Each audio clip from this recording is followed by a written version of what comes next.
পৃথিবীর বিভিন্ন অঞ্চলে নানা ধরনের সুযোগ সুবিধা অনুযায়ী বসতবাড়ি গড়ে উঠতে দেখা যায়। এই বাড়িগুলি যখন সুনির্দিষ্ট জ্যামিতিক রূপ নেয় তখন তাকে বসতির বিন্যাস বা সেটেলমেন্ট প্যাটার্ন বলা হয়। মানব সভ্যতার সূচনা লগ্নের গুহাবাসী থেকে নগরায়নের বিবর্তনে বদলেছে বসতির ধরন। বিভিন্ন ভৌগোলিকবিদ নানা ধরনের এই বসতির বিন্যাস নিয়ে বলেছেন। আজকের ক্লাসে চলো এই বসতির প্যাটার্নগুলো সম্পর্কে জেনে নিই। দেখো, একটি কৃষি জমিকে বেষ্টন করে গড়ে ওঠা এই জনবসতিটি দেখতে আয়তাকার, তাই একে আয়তাকার বসতি বলা হয়। ভারতের ছোটনাগপুর মালভূমি অঞ্চলের প্রতাপপুর, এডাল প্রভৃতি গ্রামে এই ধরনের বসতি দেখা যায়।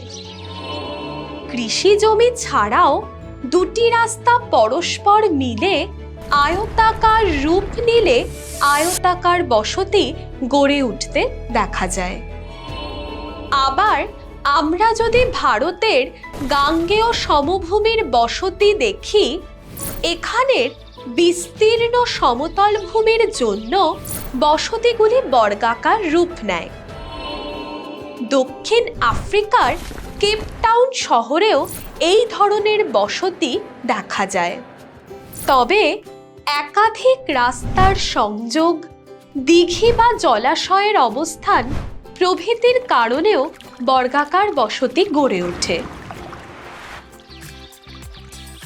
এটি হলো রাজস্থানের নাক্কি হ্রদ, যাকে কেন্দ্র করে গড়ে উঠেছে আবু শহর। ওপর থেকে দেখলে যাকে বৃত্তাকার দেখায়, তাই এটিকে বৃত্তাকার বসতি বা সার্কুলার সেটেলমেন্ট বলা হয়। অনেক সময় বন্যার হাত থেকে রক্ষা পাওয়ার জন্য মানুষ উঁচু এলাকায় এই ধরনের বসতি গড়ে তোলে। জানো, আফ্রিকার জুলু উপজাতিদের বৃত্তাকার বসতি ক্রাল নামে পরিচিত। অনেক সময়ই মানুষজন রাস্তার দুপাশে বাড়ি বানিয়ে থাকে।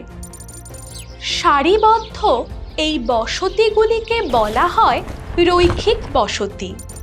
এই বসতিগুলি কখনো টি আকৃতি, কখনো ওয়াই আকৃতি, আবার কখনো এল আকৃতির হয়ে থাকে।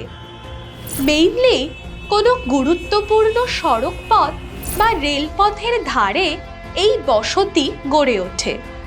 আবার প্রাকৃতিক দুর্যোগের হাত থেকে রক্ষা পেতে উপকূলে বালিয়াড়ির পেছনেও এই ধরনের বসতি দেখা যায়। তবে যদি অনেকগুলি রাস্তা একসঙ্গে এসে মেশে, তাহলে সেই জায়গায় যে বসতি দেখা যায় তাকে নক্ষত্রাকার বসতি বলা হয়। ভারতের তরাই অঞ্চল, চীনের ইয়াংশিকিয়াং সমভূমি, ইটালির পালমানোভা শহরে এই বসতি দেখা যায়। এছাড়াও আরও বিভিন্ন ধরনের বসতি দেখতে পাওয়া যায়। কিন্তু যদি এই বসতিগুলির কোনো নির্দিষ্ট আকৃতি না থাকে, তখন তাকে আকৃতিহীন বসতি বা প্যাটার্নলেস সেটেলমেন্ট বলা হয়।